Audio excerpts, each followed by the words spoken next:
जैसा कि तुम लोग पिछले हफ्ता में पढ़े थे 1.6 या 5 पढ़े थे, 1.5 पढ़े थे।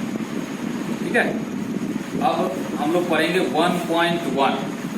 तो 1.1 में जैसा तुम्हारा पहला सवाल है, ठीक है, क्या शून्य एक परिमेय संख्या है?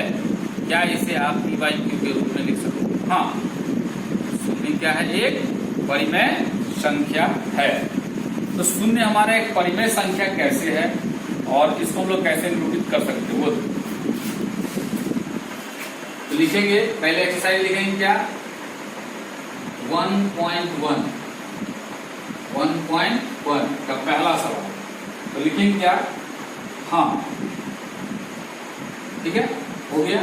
ये हमारा परिमेय संख्या है। अब हम इसको निरूपित कैसे करेंगे? तो 0 equal to 0/1 equal to 0/2 equal to 0/3, ऐसा ही हम लोग लेके जा सकते हैं।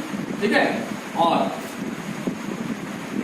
है ना, और लेके हर क्यू है हमारा, मान लीजिए पी बाई क्यू है, पी बाई क्यू के रूप में है, तो यहाँ पे पी बाई क्यू भी लिख सकते हैं। ये क्यू को हम लोग माने हर है, को भी हम ऋण पूर्णांक मान सकते हैं, माना जा सकता है। मतलब इसको ऋण पूर्णांक माना जा सकता है हमारा, किसको? तो हर को, है ना। P बाई क्यू के रूप में, तो क्यू को हम लोग ऋण पूर्णांक मान लेंगे 1 2 3। तो 0 हमारा जो है वो 0/1 को हम लोग 0 फिर लिखते हैं। इस तरह से पूरा एक ही बात हुआ, 0 के बराबर है। ठीक है, क्वेश्चन नंबर 2 है 3 और 4 के बीच में 6 परिमेय संख्या निकाली।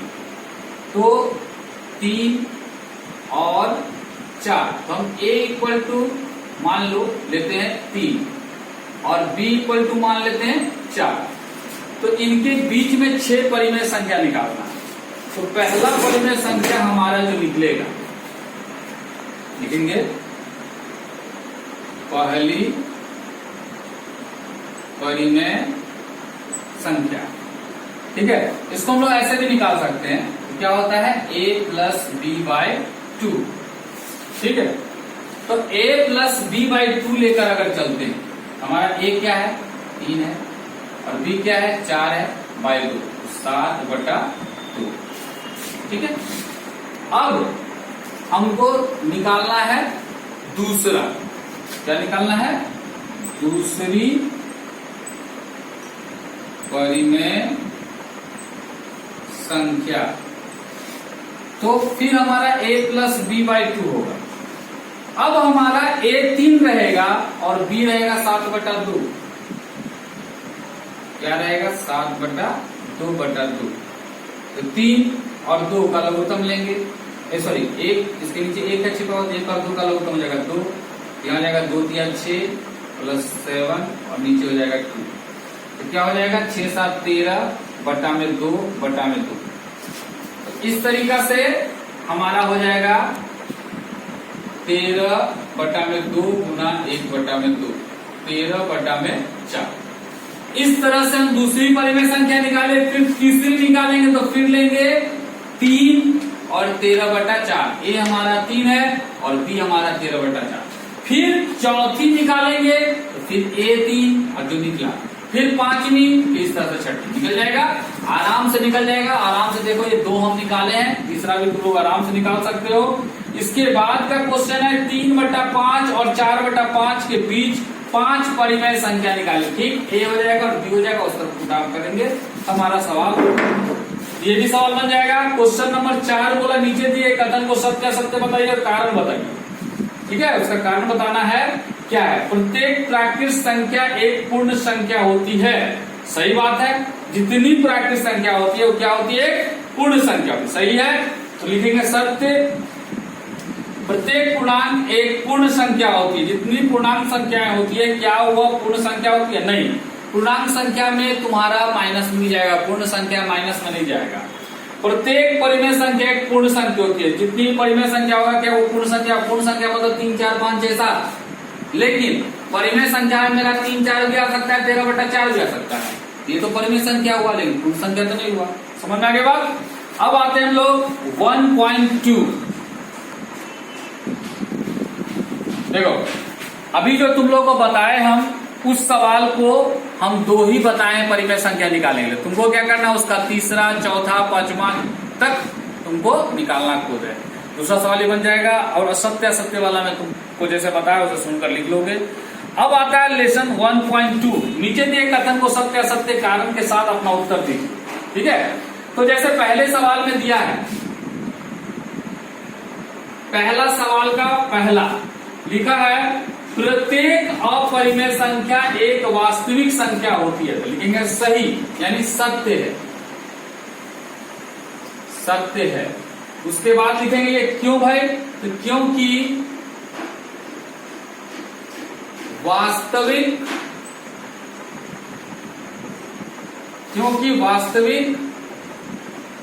संख्याओं का संग्रह परिमेय और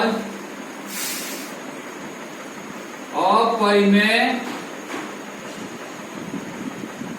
संख्याओं से बना होता है। ठीक है, क्यों है सत्य भाई, यहां बोल रहा है प्रत्येक अपरिमेय संख्या एक वास्तविक संख्या है। क्यों है भाई, तो क्योंकि वास्तविक संख्या जो बना होता है वो परिमेय और अपरिमेय संख्या से मिलकर बना होता है। ठीक है, अब दूसरा पॉइंट है, बोल रहा है संख्या रेखा का प्रत्येक बिंदु रूट m के रूप का होता है, जहां m एक प्राकृत संख्या है। तो यह असत्य है। क्यों असत्य है, देखो असत्य है। क्यों है भाई, तो लिखेंगे क्योंकि कोई भी ऋण संख्या किसी प्राकृत संख्या का वर्गमूल नहीं हो सकती है। क्या बोल रहा है, यहां बोला संख्या रेखा का प्रत्येक बिंदु रूट m के रूप का होता है, जहां m एक प्राकृत संख्या है। जब m कोई प्राकृत संख्या है, यहां पर हम लोग असत्य क्यों बोले, क्योंकि कोई भी ऋण संख्या, यहां बोला m के लिए कोई भी संख्या बोला, तो अगर मान लो माइनस में संख्या रेखा हो सकता है, तो ऋण संख्या किसी प्राकृत संख्या का वर्गमूल नहीं हो सकता है, क्योंकि मान लो रूट में निकालेंगे हम उसका, तो माइनस में नहीं निकलेगा, इसलिए नहीं हो सकता है। अगला बोल रहा है प्रत्येक वास्तविक संख्या एक अपरिमेय संख्या होता है, ये भी असत्य होगा। क्यों होगा, देखो असत्य है, लिखेंगे क्योंकि, यहां लिखेंगे क्योंकि, या उदाहरणार्थ लिख सकते हैं, उदाहरण देखिए, उदाहरणार्थ मतलब उदाहरण से, दो वास्तविक संख्या है, किंतु अपरिमेय संख्या नहीं है। जैसे यहाँ क्वेश्चन ने बोला प्रत्येक वास्तविक संख्या एक अपरिमेय संख्या होती है। उदाहरण के लिए दो वास्तविक संख्या तो है, लेकिन दो अपरिमेय संख्या नहीं है। बात समझ आया कि वास्तविक संख्या परिमेय संख्या हो सकता है, अपरिमेय संख्या हो सकता है। ठीक है, दोनों का संयोग से बनता है, ये बात हम यहाँ लिखे हैं। लेकिन ये अपरिमेय संख्या में वास्तविक होगा, लेकिन हर वास्तविक संख्या अपरिमेय होगा ऐसा बात नहीं है। क्लियर। क्वेश्चन नंबर 2 इसमें दिया है, क्या सभी धनात्मक पूर्णांकों का वर्गमूल अपरिमेय होता है? यदि नहीं हो तो एक ऐसी संख्या के वर्गमूल का उदाहरण दीजिए जो एक परिमेय संख्या होता है। यहां बोल रहा है क्वेश्चन नंबर 2 में कि क्या ऐसा होता है, सभी धनात्मक पूर्णांकों का वर्गमूल अपरिमेय होता है? नहीं हो गया, नहीं आंसर। अब उदाहरण देंगे। क्या क्वेश्चन का उदाहरण बोला? उदाहरण बोला देने के लिए कि यदि नहीं तो एक ऐसी संख्या का वर्गमूल का उदाहरण दीजिए जो एक परिमेय संख्या है। मान लो √4 इक्वल टू 2 आया, जो एक क्या है, परिमेय संख्या है। परिमेय संख्या, इसका कहने का अर्थ है कि सब रूट वाला जो है क्या पूर्णांक संख्या हमारा अपरिमेय ही होगा? नहीं, परिमेय भी हो सकता है, इसका रूट निकल जाएगा। अब क्वेश्चन नंबर 3, इसको तुमको यहाँ जब मैनुअल क्लास होगा तो समझ में आएगा। 4 तुम्हारा क्रियाकलाप है, वो भी मैनुअल में तुम समझ जाना, ठीक है। लेसन नंबर 1.3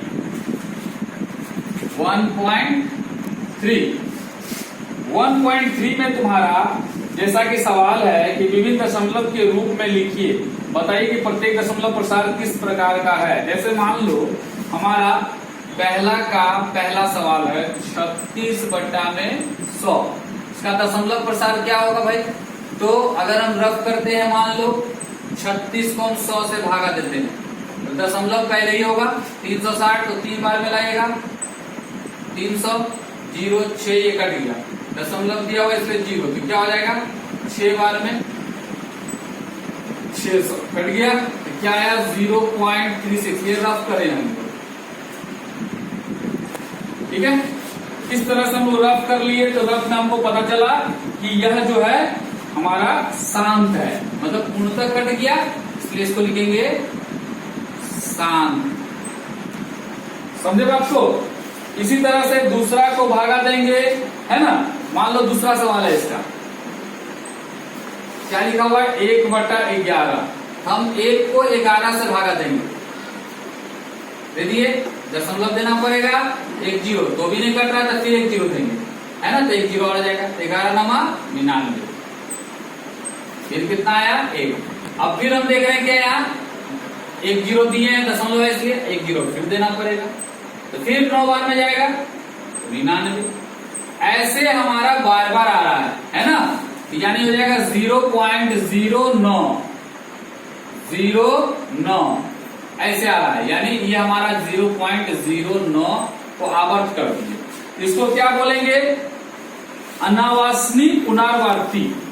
क्या बोलेंगे? अनावासनी, ठीक है, अनावासनी पुनर्वर्ती,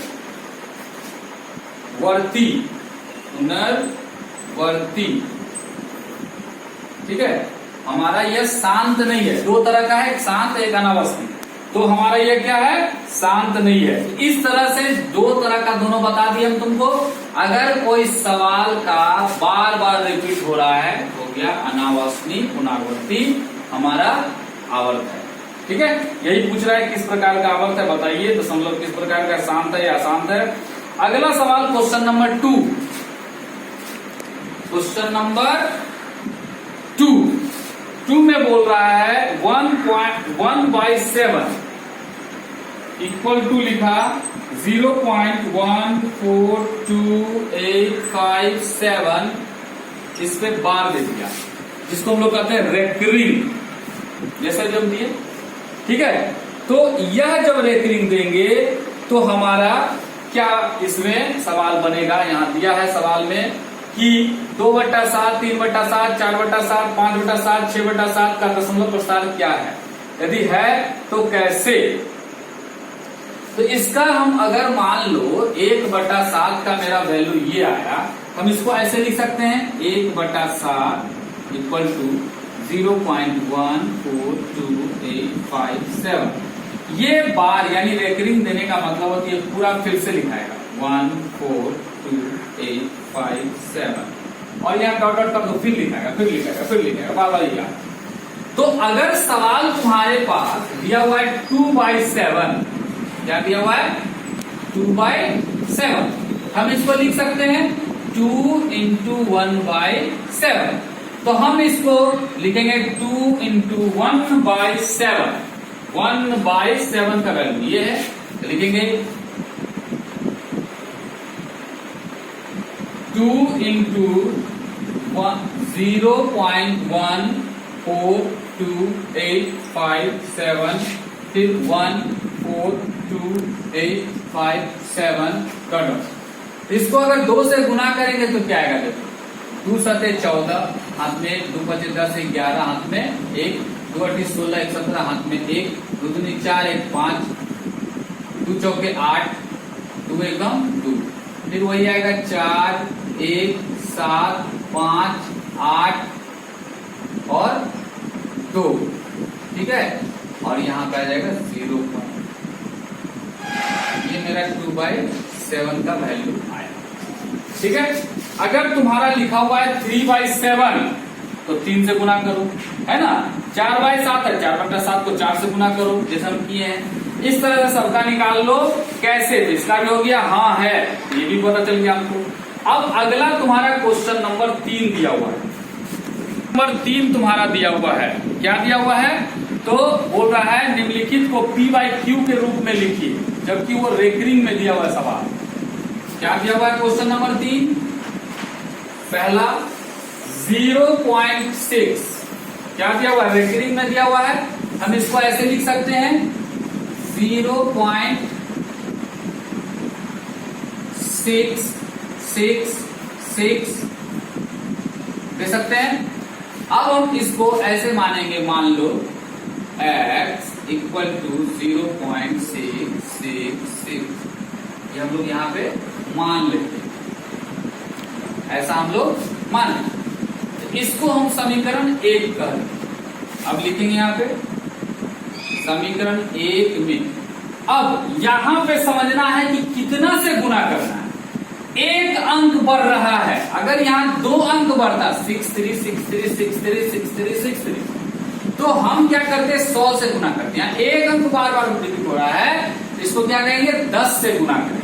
समीकरण 1 में 10 से गुना करने पर, तो 10 से गुना करेंगे तो क्या जाएगा 10x, और यहाँ जाएगा 6.666, ये तो बढ़ाते चले जा सकते हैं। समीकरण 2 ऐसा क्यों की? क्योंकि इसका एक दूसरा अंक, दूसरा समीकरण भी लाना होगा, तब जाके हल होगा, ठीक है।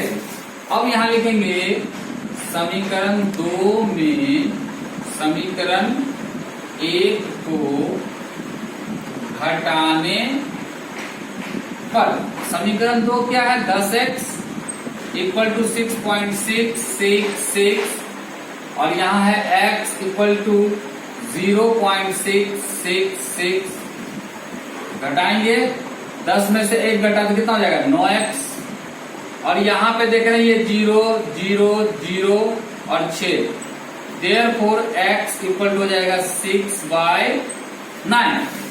इसको काटेंगे हो जाएगा 3 दूनी 6 और 3 तिया 9, x इक्वल टू हो जाएगा 2/3, यानी ये मेरा P/Q के रूप में आ गया। तो इस तरह से 2/3 मेरा आंसर आया। अगर 2 अंक रिपीट हो रहा है, आपको क्या करना है 100 से गुना करना है। अगर 3 अंक रिपीट हो रहा है तो 1000 से गुना करना है। बात समझ गया? अंक रिपीट के अनुसार। इसी तरह से बोल रहा है 0.999 को P/Q के रूप में व्यक्त कीजिए, बन जाएगा।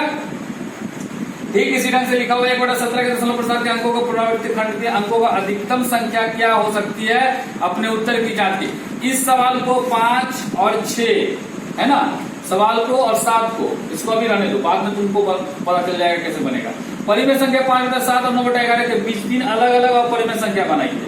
ये भी बनाओ अभी, चाहे थोड़ा देर बाद, मतलब अगला क्लास में तुमको बताएंगे कैसे बनेगा। 9 नंबर को भी छोड़ो, परिमेय संख्या, अभी परिमेय संख्या के बारे में बताया, परिमेय संख्या क्लियर कर लो, फिर परिमेय संख्या बता देंगे कैसे बनेगा, ठीक है। ओके, अच्छा, ये सारा जितना हम सवाल बताए हैं सबका फोटो भी तुमको भेजा जा रहा है। ये सारा को ट्रिक कॉपी में भी उतारना, ठीक है। ट्रिक कॉपी में आपको इसको रख देना है, संडे के दिन रिवीजन करना है। और सबसे बड़ी बात कि अभी आपको ज्यादा मार्केट नहीं घूमना है। क्यों? मार्केट में भीड़ भाड़ बढ़ गया है, बीमारी बहुत ज्यादा बढ़ा हुआ है, इसलिए कोशिश करना है अगर जाएं भी जरूरी है तो मास्क पहन कर जाएं, और अगर ज्यादा भीड़ वाले इलाके से आए हैं तो हाथ धोए और स्नान भी करें, ठीक है। और घर में माँ पिताजी को प्रत्येक दिन पैर छूकर प्रणाम करना है, भगवान जानकर। क्यों? अभी तुम्हारे लिए इतनी बड़ी कठिनाइयां में भी तुम्हारे लिए हर चीजों का प्रबंधन कौन कर रहे हैं? हमारे जो भगवान है, माँ पिता, ठीक है। इसलिए इसलिए उनको प्रत्येक दिन यह मानकर ही प्रणाम करना है। ओके।